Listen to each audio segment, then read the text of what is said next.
From Madrid, Spain, this is Democracy Now! 25 years of negotiations, and every year we hit the records in heat waves, in temperature increase, and emissions. So something is not working here, but civil society around the world is waking up. We are waking up from Santiago to Madrid and to the world to confront the climate crisis. Students across the globe are walking out of classes today in another round of climate strikes. A major march is set for here in Madrid tonight, the site of the UN Climate Summit. We'll speak to climate strikers from Uganda and Chile, as well as one of the organizers of the Alternative Climate Summit that opens Saturday here in Madrid. It's called Cumbre Social. Then we'll look at how some of Spain's largest polluters are sponsoring the UN Climate Summit. I think Iberdrola and Endesa, these two big Spanish gas utilities, have both paid 2 million euros to become what are called diamond sponsors of COP25. But what's shocking is that the Spanish government, in fact, approached these companies to have them sponsor and then gave them a 90% tax break for their sponsorship. And this allows these companies to hide the fact that their emissions are causing runaway climate change. All that and more coming up.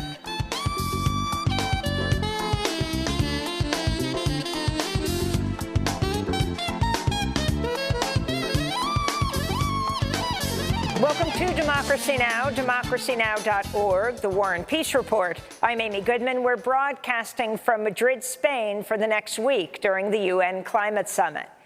In a historic step, House Speaker Nancy Pelosi has instructed the chairs of key House committees to begin drafting articles of impeachment against President Trump. Pelosi said Trump's actions to seek foreign help in the 2020 election strikes at the very heart of the Constitution. Our democracy is what is at stake.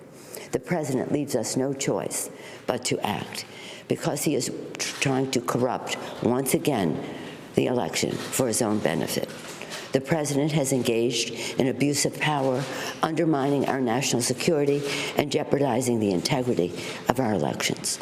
His actions are in defiance of the vision of our founders and the oath of office that he takes to preserve, protect, and defend the Constitution of the United States. House Speaker Nancy Pelosi's announcement sets the stage for a full House vote on impeachment that could take place before Christmas. Hours after making her announcement, Pelosi was asked by a reporter at a news conference if she hates President Trump. This is about the Constitution of the United States and the facts that lead to the president's violation of his oath of office. And as a Catholic, I resent your using the word hate in a sentence that addresses me. I don't hate anyone. I was raised in a way that is a heart full of love, and always prayed for the president. And I still pray for the president. I pray for the president all the time. So don't mess with me when it comes to words like that. House Speaker Pelosi's actions come as the House Judiciary Committee says it will convene another hearing Monday to allow lawyers to formally present evidence in the impeachment inquiry, which centers on how President Trump withheld military aid to Ukraine in order to pressure the Ukrainian president to investigate Trump's political rival, Joe Biden, and his son, Hunter. Presidential candidate and former Vice President Joe Biden lashed out at a town hall in Iowa Thursday after an audience member suggested Biden helped his son Hunter get a lucrative job in Ukraine. Hunter Biden had been on the board of Ukrainian gas company Burisma, and the Republicans have been spreading debunked conspiracy theories about Hunter's position. This is a retired farmer from Iowa. But you, on the other hand, sent your son over there to get a job and work for a gas company that he had no experience with gas or nothing, in order to get access for the president. So you're selling access to the president just like he was. So you're a damn liar, man. That's not true. And no one has ever said that. No one has proved that. I see it on the TV. You see it on the TV. No, I know you do. And by the way, that's why I'm not sedentary. I get up and no, let him go. And that was former Vice President Joe Biden lashing out at the town hall in Iowa Thursday. The Pentagon's considering sending thousands more troops to the Middle East to counter Iran. The Wall Street Journal reports up to 14,000 more U.S. troops could be deployed. The potential deployment comes as the United States claims Iran has transferred short-range missiles into Iraq. Saudi Arabia has taken the world's most profitable company public. The state-owned oil giant Saudi Aramco raised a record $25.6 billion in its initial public offering. When trading begins, the company will be valued at $1.7 trillion, making it the most valuable listed company in the world. More than 140,000 people around the world died from measles last year, amidst a surge in the number of cases of the preventable disease, partially caused by misinformation about vaccines. The vast majority of the victims were children under the age of 5. The new figures come as the Pacific Island nation of Samoa has arrested an anti-vaccination campaigner amidst a massive outbreak of measles that's already killed over 60 people, mostly young children. At least 62 people have died after a boat capsized in the Atlantic Ocean off the coast of the West African nation of Mauritania. The boat was headed to Spain's Canary Islands. It was carrying over 150 refugees when it ran out of fuel and sank on Wednesday. A shocking video obtained by ProPublica shows the last hours of the life of the 16-year-old indigenous Guatemalan asylum seeker, Carlos Gregorio Hernandez Vasquez. He was found dead by his cellmate in a Texas Border Patrol holding cell in May. A warning to our viewers, this footage is disturbing. Hernandez Vasquez has been diagnosed with the flu and a fever of 103 degrees when he was put in the holding cell with another sick boy. A nurse recommended he be sent to the emergency room if his conditions worsened. Instead, Border Patrol left him in a cold cement quarantine cell where he was found dead the following morning in a pool of blood next to a toilet. An agent checked on Hernandez Velasquez 3 times while the boy was dying.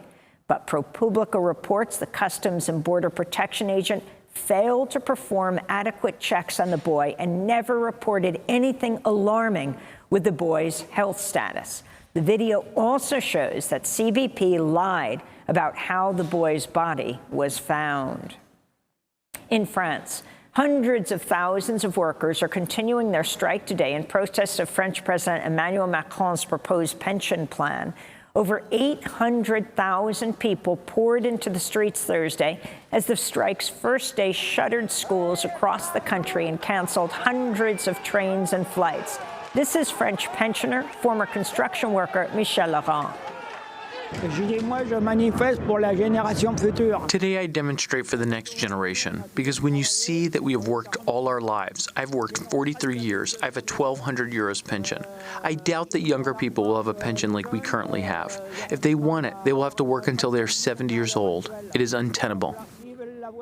Uber says it's received over 3,000 reports of sexual assault in the United States last year. The Wall Street-backed ride-hailing app has repeatedly been criticized for not taking passenger safety seriously and for ignoring reports of rape and sexual assault by its drivers. Regulators in London have refused to renew Uber's license to operate in the city, citing several breaches that place passengers and their safety at risk. Uber can still operate in London while it appeals the decision. The Guardian reveals Congresswoman Ilhan Omar of Minnesota and Rashida Tlaib of Michigan were targeted by a mysterious Israeli-based Facebook group in a far-right campaign to spread misinformation and Islamophobic attacks against the 2 congresswomen. Ilhan Omar and Rashida Tlaib are the first 2 Muslim women to serve in Congress. They've been subject to racist insults from President Trump and Islamophobic rants from Trump supporters and other political opponents. They have both also received violent death threats. A retired New York police officer has revealed the police department's Transit District 34 in Brooklyn, New York, encouraged officers to arrest Black and Latino men in exchange for rewards. The testimony is part of a discrimination lawsuit filed by Sergeant Edwin Raymond and 3 other officers who say they were forced to apprehend more Black and Latino men than other racial and ethnic groups.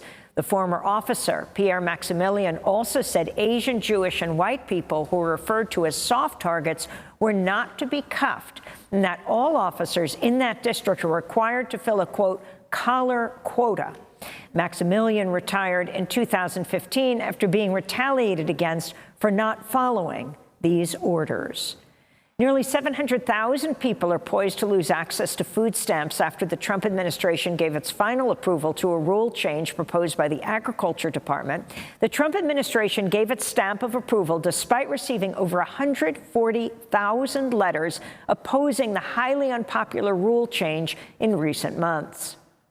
The University of North Carolina is facing student and faculty protests after the school secretly agreed to provide $2.5 million to a neo-Confederate organization to preserve and display a Confederate statue known as Silent Sam.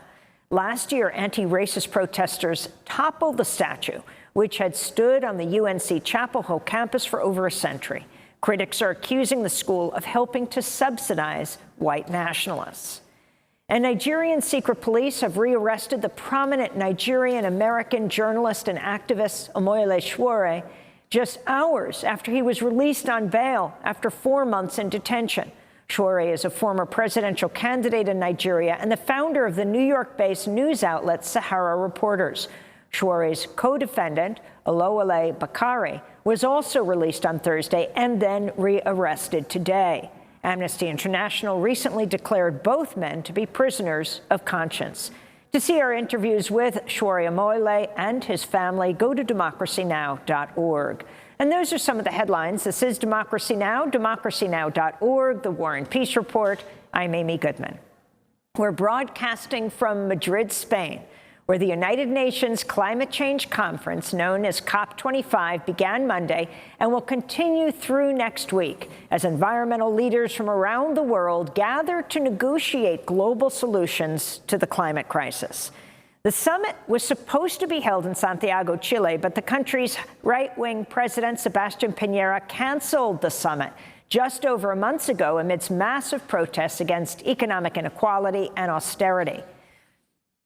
Spain's president, Pedro Sánchez, then offered to host the summit. Activists have converged in Madrid for the summit and are hosting an alternative summit of their own, Cumbre Social por el Clima, the social summit for the climate. The alternative summit has been organized by social justice and environmental groups to draw attention to the ongoing political repression in Chile, corporate influence on the climate summit, Spain's own failure to address the climate crisis, and the Eurocentrism of the climate conference, which is being held in Europe for the third year in a row. The alternative summit begins Saturday morning, that's tomorrow, at the University of Madrid, and will kick off tonight with a climate march through the city center. We're broadcasting from the convergence space that activists are using as a hub for their organizing. It's a union hall and former monastery that today is covered in colorful protest art and bustling with organizers that have pulled the alternative summit together with only a few months' notice. So we're right here in the Cumbre Social, in the social summit for the climate, with one of the organizers, Tom Koongharts.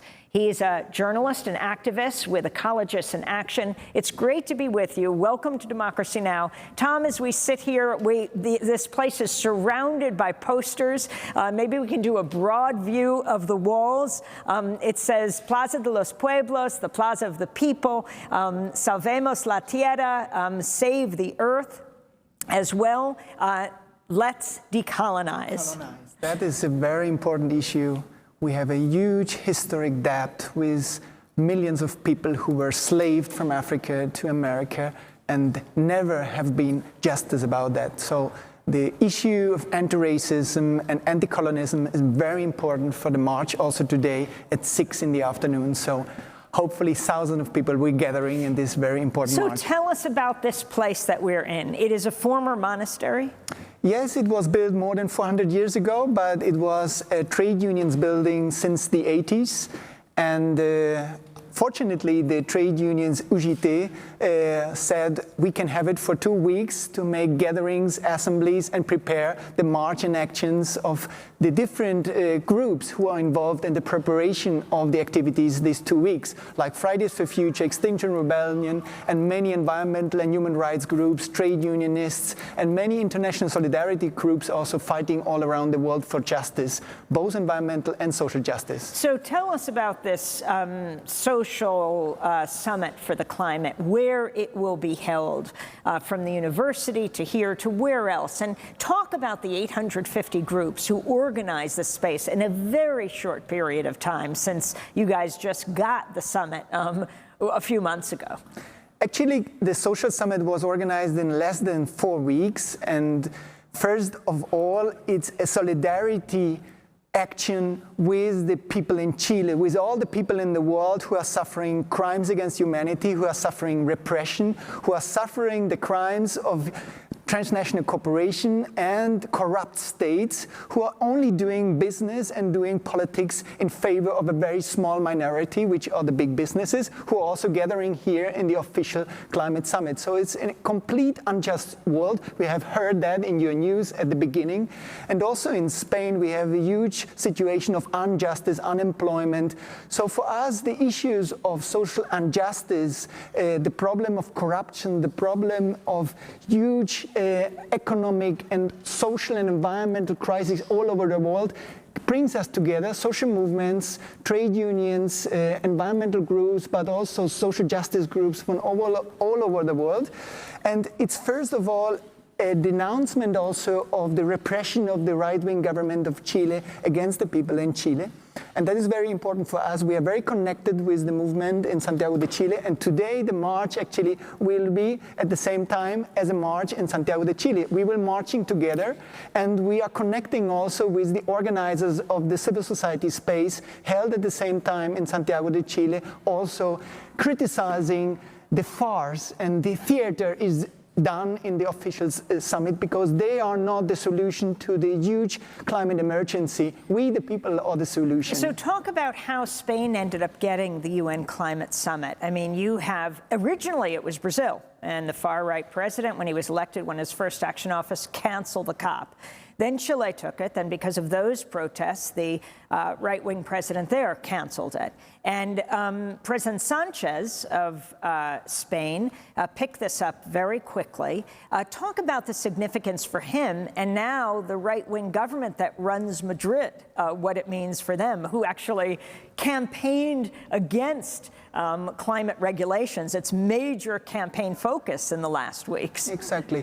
So we should know that Spain is one of the European countries which is most responsible for the increase of greenhouse gas emissions over the past decades. So Spain has a huge ecological and historical debt with the global south, completely depending on imports of fossil fuels, and the big transnational corporations from Spain are committing crimes and human rights violation all the time and are very responsible for the natural destructions all over the world. So Spain is very responsible for the climate emergency, and we have had social democratic governments and conservative right-wing governments who are very irresponsible. They were not caring sufficiently about the climate emergency, and even if they bring the official climate summit from the UN here to Madrid, it was a kind of political shift to help them to get some votes towards the last elections we had very recently on the 10th of November.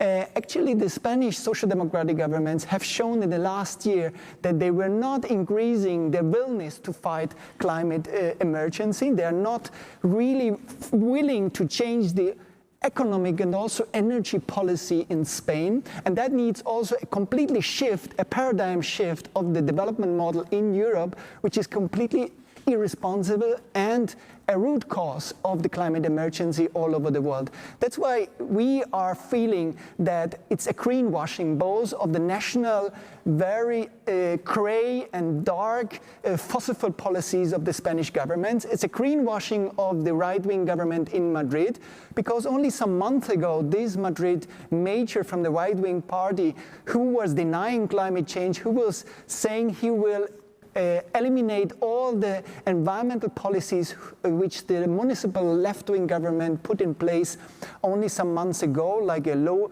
emission scheme to try to stop entering many cars into the Madrid center. We should know that Spain is one of the most polluting countries also in the world. I mean, we have nearly 40,000 people who are dying, so we have premature deaths, 40,000 a year.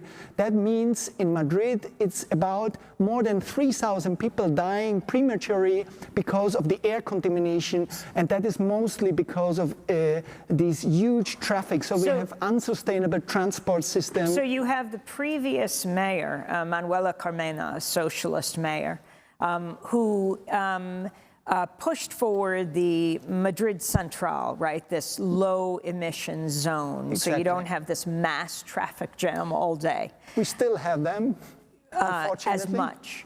And then you have the new mayor, Almeida, who actually made his total campaign about getting rid of these restrictions. Exactly. And just before the climate summit, he says that is the best thing he have ever done. So now he's trying to greenwash completely his very unresponsible campaign he did. And actually, the Popular Party is very responsible to filling the most polluting companies in Spain with public money. That's why Spain gives hundreds and thousands of millions of euros to the energy companies, to the oil companies, to the gas companies over the last years. And that's why we have a real problem that is very difficult to get out of this fossil fuel industry right now. You stopped, Ecologists in Action, your group, stopped the mayor from getting rid of the low emission zone? Not alone. We have a very interesting platform created of many people here in the city center. So there are dozens of organizations involved in the platform to defend Madrid Central. And it was a collective work, and tens of thousands of people pulled into the streets in summer just after the local elections to ask to not eliminate Madrid Central, this low emission scheme.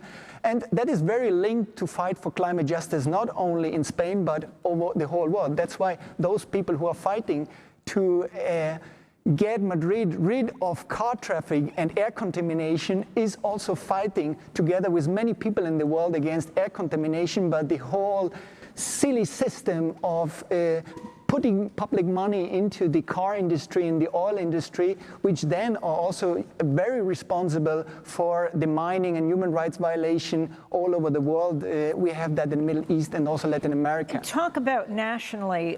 We've just arrived in Madrid from Stockholm, and the president won the prime minister won a snap election recently, Pedro Sanchez, and he's in the midst of negotiating with Podemos.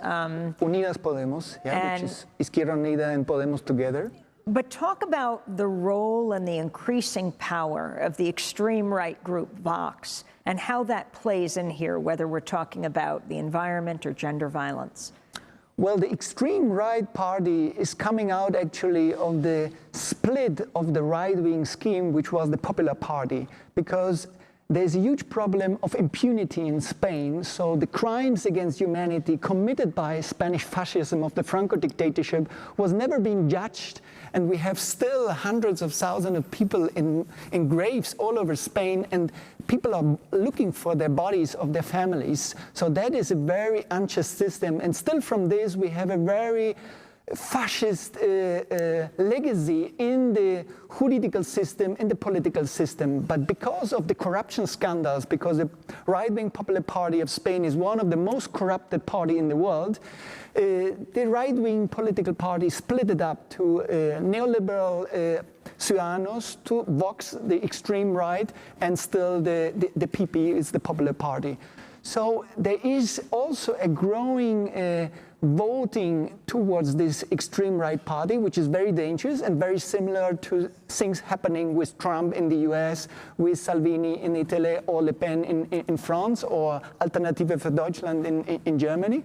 So this is a very dangerous thing because it's giving oxygen to the right-wing groups trying to make attacks on migrants, on refugees, and maybe there is a new fear towards these very extreme fascist groups to make attacks against migrants, like we had this attack with a bomb this week. A grenade was just thrown into a residential center of mainly unaccompanied minors, refugees from other countries, and also orphans here in Spain. Yeah, that is an attack which we can explain that there is a growing institutional racism which is legitimized both by the right-wing Popular Party and the Social Democrats, because unfortunately the Social Democratic governments is talking about human rights in the official climate summit, but at the end they are responsible for migration policies which brings the deaths of thousands of people in the Mediterranean Sea. You just mentioned the example in Mauritania, migrants and refugees trying to get to the Canarian island. 62 people dying. Exactly, and that is happening all the time. As they tried to make it to what is to Spain's exactly. Canary Islands. But that is happening all the time because the Spanish government, together with the European Union, are pulling hundreds of millions of public money to finance the militaries and the police in Morocco, in Libya, and also Turkey to stop refugees and migrants getting to Europe, and then they're responsible for these very criminal policies which makes people dying all the time in the Mediterranean Sea. That's why we are talking about one of the biggest mass graves in the world. So very similar to the very criminal migration policies of Trump in the Mexican border. Tom, very quickly, we only have about 30 seconds, but we started by you talking about decolonization and how that relates to climate. I'm sitting in front of a big sign that you have here at the Cumbre, at this social summit for the climate, that says, "Let's decolonize." Explain that more fully. Let's decolonize means there is a deep historic impunity of the crimes committed by Europe in colonial time, both with the slave trade, but also with the assassination of millions of indigenous people in America. And these historical crimes against humanity was never being judged, and this is still impune, and we will not accept it. That's why for us it's so important that indigenous people, migrant and refugees are in the forefront of the demonstration today at 6, but those indigenous communities and the frontline communities are all over the world also fight against fossil fuels, mega project of the same Spanish and European transnational corporation who are financing the official climate summit. So this is a completely unjust policies, and unfortunately, the European Union and the Spanish Social Democratic government are very responsible for those very unjust situations. Well, Tom Kuhars, journalist, activist with Ecologists in Action, one of the leading environmental groups organizing the Alternative Climate Summit. Thanks so much for welcoming us into your space, rapidly put together in the last few weeks since Spain took on the UN Climate Summit. When we come back, we'll be joined by 2 Fridays for Future youth activists from Chile and Uganda who are here in Madrid for the UN Summit. They'll join activists from around the world today in the climate march. Stay with us. Thank you. With so many bills to pay, there is no conceivable way to save for a rainy day. In this country of voraciousness, to be precise, is why every damn thing so overpriced. Businessman making everybody feel. Government give them a open license to steal.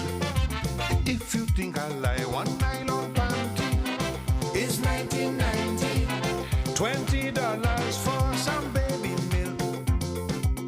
A wrong neck jersey is $260. $300 and change a yard for silk. It hard, Lord, I feel inside. Oh Lord, capitalism gone mad. They fleece in the public bed. Put a hand, Lord, capitalism gone mad. Is bribery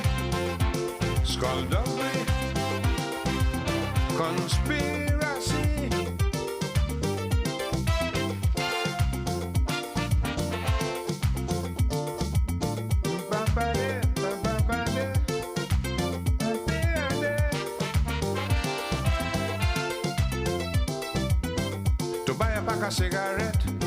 Just leave you with a hole in your wallet. This is Democracy Now!, democracynow.org, the War and Peace Report. I'm Amy Goodman. We're broadcasting live from Madrid, Spain, as the second week of the UN Climate Summit begins. In September, Madrid City Hall announced it'll roll back plans to restrict traffic in the city's central low-emission zone amid protests from a conservative and center-right coalition. The initial plan, known as Madrid Central, was introduced by the former leftist mayor Manuela Carmena. We walked over to the social media summit that we are here in today to meet with people who are going to be out on the streets in just a matter of a few hours as thousands of people are planning this first major march in Brazil, in Madrid, around the UN Climate Summit. That's right, students across the globe have been walking out of classes today in another round of climate strikes. Here in Spain, the 16-year-old Swedish climate activist Greta Thunberg has arrived in Madrid to take part in today's strike, as well as a major march set for 6 p.m. local time. Greta began the climate strike movement last year when she started skipping school every Friday to stand in front of the Swedish parliament, demanding action to prevent catastrophic climate change. Her protests spread, quickly going global. Greta was mobbed by reporters earlier today as she arrived in Madrid on a train from Portugal. On Tuesday, Greta arrived in Lisbon, Portugal, after traveling for 3 weeks across the Atlantic in a 48-foot catamaran, refusing to fly because of the high carbon footprint of air travel. So we're joined now by two youth climate strikers. Hilda Flavia Nakabuye is the founder of Fridays for Future Uganda, and Angela Valenzuela is a coordinator with Fridays for Future in Chile, where this year's UN Climate Summit was scheduled to be until mass protests against neoliberalism forced the Chilean government to cancel the talks. Hilda and Angela, we welcome you to Democracy Now! Hilda, you just came from meeting with Greta Thunberg? Yeah. And you've come all the way from Uganda for this. Talk about Fridays for Future Uganda and why this is such an important issue to you. Fridays for Future in Uganda started in February, and we were just 2 strikers, but now it's a very big movement. We have around 25,000 people striking for the global climate strikes, and it is a very important issue for us because it's us against our future. We either do something now or we don't have a future. So talk about the effects of the climate crisis in Uganda. The effects of the climate crisis in Uganda are visible, and we face that every day. We have so much floods that are killing people. Recently, there were so heavy rainfalls, and very many people died because of that. There has been rising temperatures in the past few months in Uganda that dried people's plantations because agriculture is the backbone of Uganda, and people were going hungry. Who are the biggest contributors to the climate crisis, do you think, in Uganda? And who are you trying to hold accountable there? And is it inside the country or elsewhere? I think it is both in and outside. We as people in Uganda should be responsible for our actions and activities, because some of the activities that are done in Uganda also contribute to the effects of climate change. We are aware that most of the effects of the climate change are from other European countries because we contribute very little percentage to the effects. But I think it's also our responsibility as people in Uganda to take on the action. Angela, you've just come from Chile. Now, it's so interesting as this march is about to take place here in Spain. If there's going to be a simultaneous march in Chile. So you were going to host the UN Climate Summit there, but then the protests led to its cancellation. Talk about the significance of this. Well, so as Fridays for Future as well in Chile, we have been mobilizing for the whole year and hoping that people in Chile will wake up And it's very inspiring to see like the whole movement that has started since October for the social crisis. And people woke up, and that's very inspiring, but at the same time it's terrifying to see how we're getting all the repression from the state and human rights violations that are happening until today. So I think partly it was like a very strategic move to change the COP from Santiago to Madrid, because since it was suspended in Chile, the international mainstream media is not really talking about Chile anymore. And now it's been shocking for me to participate at COP and going inside and seeing all the greenwashing that I already knew that it was going to happen, but now it's also about human rights. And the speech that Sebastián Piñera sent in a video for the first day at COP was terrible. He was saying that Chilean President Piñera, who canceled the COP in Chile. Exactly. And I think if COP was going to take place in Santiago, he was forced to listen to people and to hear their demands and try to solve the situation in a more democratic way. But he was not willing to do that. That's clear. And that's what's saddening. But at the same time, I feel that this needed to happen in Chile. And it's really inspiring to see all people very empowered. And now we have the chance to write a new constitution from zero to get rid of Pinochet's constitution. So that's very meaningful, and we are achieving more than we thought we could, like maybe 3 months ago. Are you sorry he canceled the COP? Were you shocked when he announced it? I mean, you had hundreds of thousands of people in the streets protesting austerity, protesting inequality. He canceled both the APEC summit, the Asia-Pacific Economic Cooperation Summit, and the COP. I had mixed feelings. I still don't have like one position, because from one side is like you see how people is empowered and they can like take down 2 massive projects that the government had and had been planning for a long time that were very meaningful. So people felt really like empowered that they could have that impact. At the other side, like I come from the social, like the environmental movement. So we had been like pushing for this like awareness and this movement for the whole year. So it was a shock, and we all felt like this bad impression of the decision, understanding that Sebastián, like our president, was not willing to listen to people and to have an open dialogue, because COP will like hopefully had like the opportunity to open different space, like the social summit that is still happening in Santiago, and so many other places. Explain that, because here the UN Climate Summit, the social summit for the climate, is starting tomorrow. You're also having an alternative climate summit in Chile anyway, right? In Santiago. Yeah, and it's we are now we are responding to the social context. So, for example, it was supposed to be focused on the climate crisis, but we're embracing everything that's like been the debate for the last 2 months in Chile.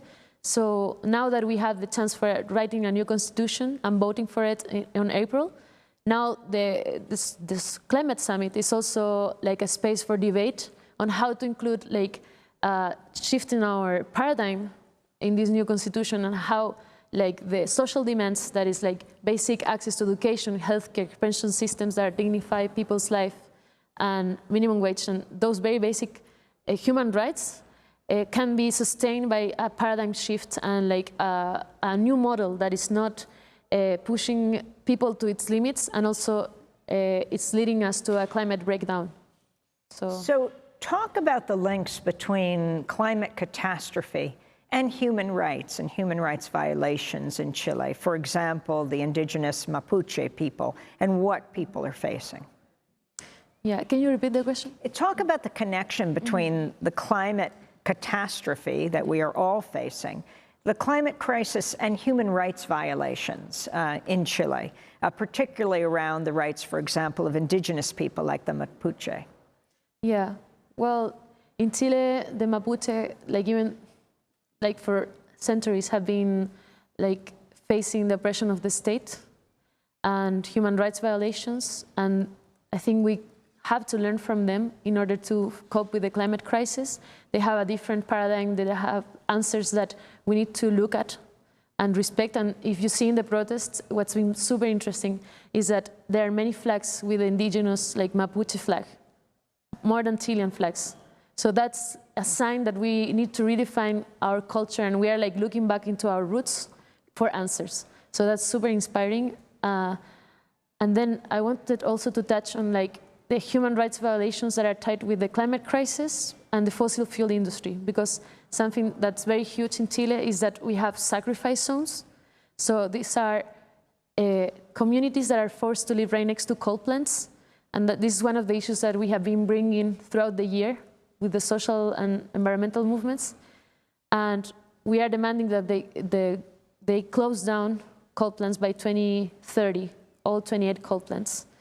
And I guess it's just important to call attention that now, for example, ENGIE, that is one of the founders of COP25, is now retracting from investing into renewable energy and the plan for decarbonizing our energy system. Like justifying itself that now the economic crisis in Chile is coming, and etc. So in a moment, I want to talk to you about your connecting activism with the arts. But Hilda, I want to go to you in Uganda. If you can talk about some of your family background that inspired you to become a climate activist. That is personal, but we, as my family in Uganda, were facing effects of climate change back then when I was still young. And we didn't know that what we were facing were the effects of climate change. And many people didn't know about that. And some people in Uganda still do not know that the effects they're facing are because of climate change.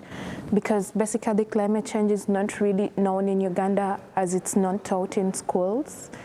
So we had a big plantation in the village, and me and my family used to travel to the village for parties and like Christmas season. So there was a lot of food then, but then after some time it kept on changing. The plantation started drying up. Your grandmother was a farmer? Yes, and my grandfather. So we had animals as well in the village, but when these effects of climate change started showing up, our lives became a bit very hard because we lacked food to eat. Plantations were washed away by the heavy rains, and sometimes we had like very little rainfall and a lot of sun. Temperatures were already increasing, so our wells started to dry up. So we couldn't get water and pasture for the animals to feed. So my grandparents sold off most of the land and part of the animals because we could not feed them anymore. And then life started to get hard because we could not find food and water. So sometime I had to go to school, but my dad couldn't find money to pay for the tuition because we couldn't have any more food to sell or any more animals left. So I had to sit down for 3 months while my friends were at school. And to me, climate change is a personal issue. It affects us. And talk about how important it is for the UN Climate Summit, which for a few years now has been held in the North, in the global North, to hear the voices of the global South like yours. It is really, I don't know what to say, but to me, as a person from the global South, I think it is right to be here, to speak to very many people, especially people in the global North, who are also part of the people that are really causing so much effects to the climate crisis. It is a very big issue for me to be here, and I feel like maybe there's hope that after this summit, maybe people will change the way they live, or people will have concrete actions towards this climate crisis. And finally, this issue of arts and resistance, Angela. In our music break, we're going to play your song. Talk about it and where you plan to perform it, and why arts is a critical part of the resistance movement. Yeah, I feel that, well, arts are fundamentals for us to understand the scope of the crisis and don't lose hope. Like it can heal us and inspire us. So we have had the scientific reports for years now telling us that climate change and the ecological breakdown, it's here. But art can really heal and nurture our resistance, I think. And I know that Extinction Rebellion has this like narrative culture, like as part of their action as well. So I really feel that this is key in order to continue in the long term for, like in this movement. And explain Hombre de Papel. Hombre de Papel. So I actually wrote it, like the name of the song, instead of Hombre de Papel, it was going to be Carbon Markets. But then I realized that it was not a good name because, well, of course I'm against the carbon markets. But so Hombre de Papel means in English man of paper. And it's actually singing to the delegates that are like writing all of these papers and agreements, and for years have been like writing down commitments that they are not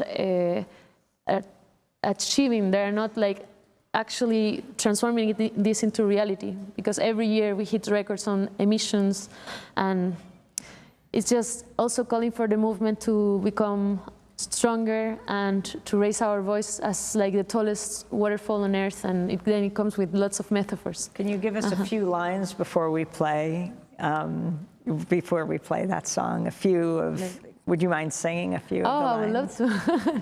So it's ¿Cuándo vas a aprender, hombre de papel? ¿Cuándo vas a entender que la vida no se puede vender? Luica, that's your, Yes. yeah, it's your nom de guerre, I guess you could say, your singing name. I want to thank you so much for being with us. Yes, Angela Valenzuela is a coordinator with Fridays for Future in Chile. And we want to thank Hilda Flavia Nakabue, who has come from Kampala, Uganda, as founder of Fridays for Future in Uganda. This is Democracy Now! When we come back, we look at the anti-corporate movement taking on the UN COPs this year, COP25. We're broadcasting from Madrid, Spain. Stay with us.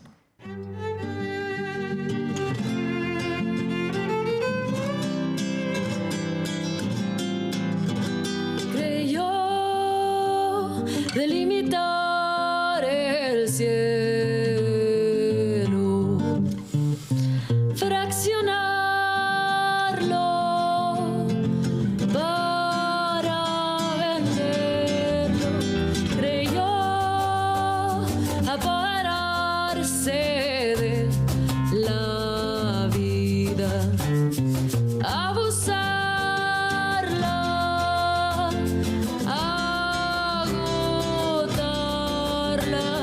¿Cuándo vas a aprender, hombre de papel?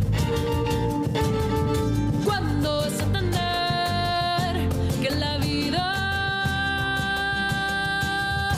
no se puede vender?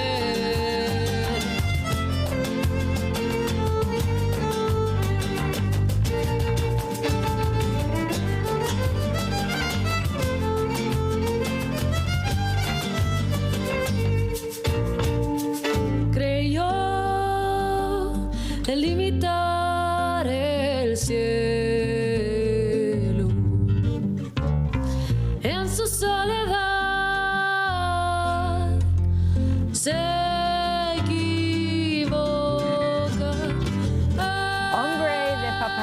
That's Man of Paper, sung and written by our guest, Angela Vanzuela. Her artistic name is Luica. She'll sing that song during a concert after the climate march today here in Madrid at COP25, the UN Climate Summit. That's right, Democracy Now! Is in Madrid for the next week and will be broadcasting throughout the week from inside and outside the UN Climate Summit, from the suites to the corporate suites to the summit floor. I'm Amy Goodman. A group of climate activists walked out of a panel at the UN Climate Summit, which began earlier this week here in Madrid on Thursday, to protest the presence of Shell, BP, and Chevron. Representatives from the oil companies were taking part in an event organized by the International Emissions Trading Association. Laurie Vanderberg of Friends of the Earth Netherlands took part in the walkout. We don't think that polluters like Shell, like BP and like Chevron should be at the COP influencing the climate talks here. So we stood up, we covered our ears, and we walked out of the room to make a point to say that Shell shouldn't be at the COP, Chevron shouldn't be at the COP, BP shouldn't be at the COP. They are wrecking our climate, and if we have these polluters here, we won't stay below 1.5 degrees. This comes as the Spanish government is facing criticism for reaching out to Endesa, Spain's biggest polluter, to sponsor the UN climate talks. Our next guest has been organizing toxic tours of Madrid to expose the corporations and financiers driving the climate crisis. Pasco Sabido is a researcher and campaigner for the Corporate Europe Observatory. We welcome you back to Democracy Now!, Pasco. Thank you. It seems we see you almost every year at these UN climate summits, either in the streets or breaking up some side conference that's happening inside. Talk about this first action that you've engaged in.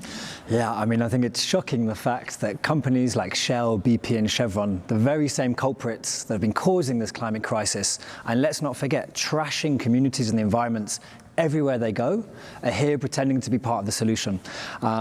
And what we heard was equally shocking. I mean, they're trying to turn forests, ecosystems, nature into the new carbon markets. This is a disaster for all of us, especially when we want to keep temperature rises to a maximum of 1.5 degrees.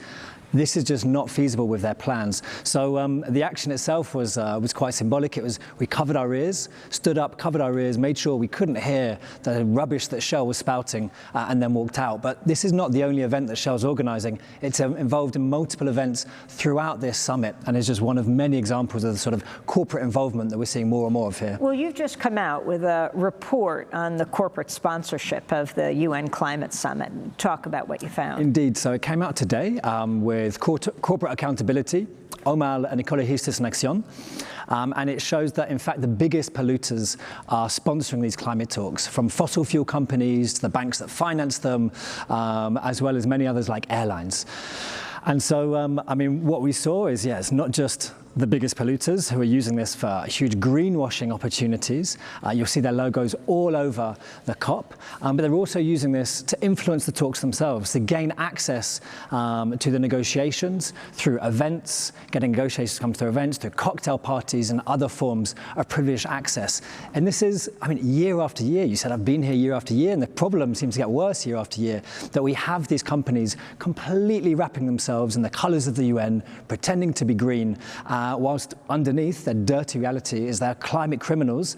But also what we showed in this report is lots of these companies have been involved in huge human rights abuses and workers' abuses across Latin America, which I think underlines the neo-colonial nature of climate change and its colonial roots, because a lot of these companies from Spain are very active in ex-colonies in Latin America, keeping those relationships going. We'll talk about the electric company co-sponsoring the summit and what that means. It's the largest greenhouse gas emitter in Spain? Completely. So Endesa, which is it produces electricity from coal, gas and oil. It's Spain's single biggest polluter when it comes to emissions, and is involved in all sorts of terrible projects, not just here in Spain, but also in Latin America. So it's involved in gas over there, gas production. Gas, in fact, it's little known, but it's as bad for the climate as coal. It's also involved in big hydroelectric, which have led to huge indigenous rights abuses as well, and big accusations of corruption.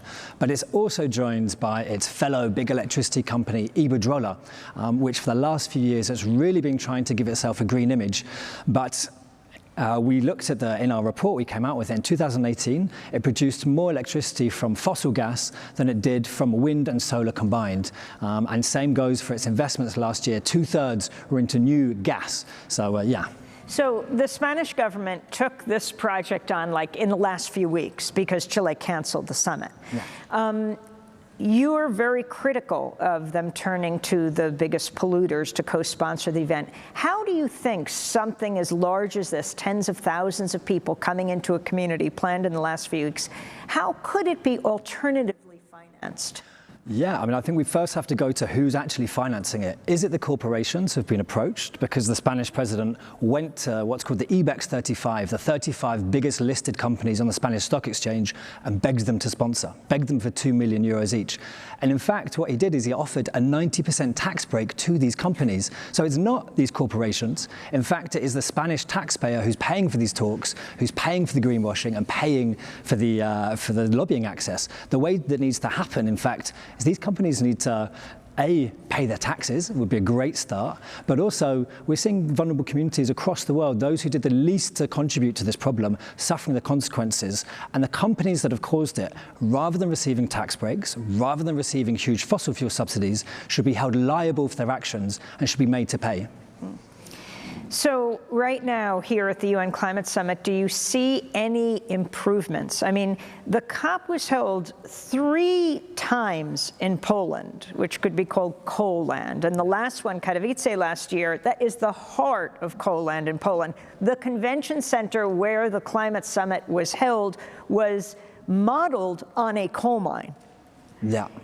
Do you see any improvement? What we do see is a bit more fear, shall we say. So here in Spain, what you've seen, all of these big dirty energy companies are pretending to be green.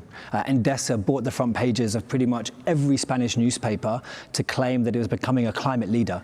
But what we're not seeing is action. We're not seeing money on the table for countries and communities who need to face the consequences of climate change. We're not seeing real solutions. We're not seeing real ambition. So in fact, despite hundreds of thousands, millions of people out in the streets, it feels there's a huge disconnect between what people are demanding real solutions, and what our governments are doing, who keep listening to these same corporations. And this space, ultimately, it's a symptom of a bigger problem, because the problem lies at national level. In our national governments, our governments are in bed with these same corporations. Here in Spain, the Spanish government gives fossil fuel electricity companies hundreds of millions of dollars and euros in subsidies to the companies. The International Monetary Fund estimates globally governments subsidize the fossil fuel industry to the tune of $5.2 trillion annually. Yeah, I mean, that's massive.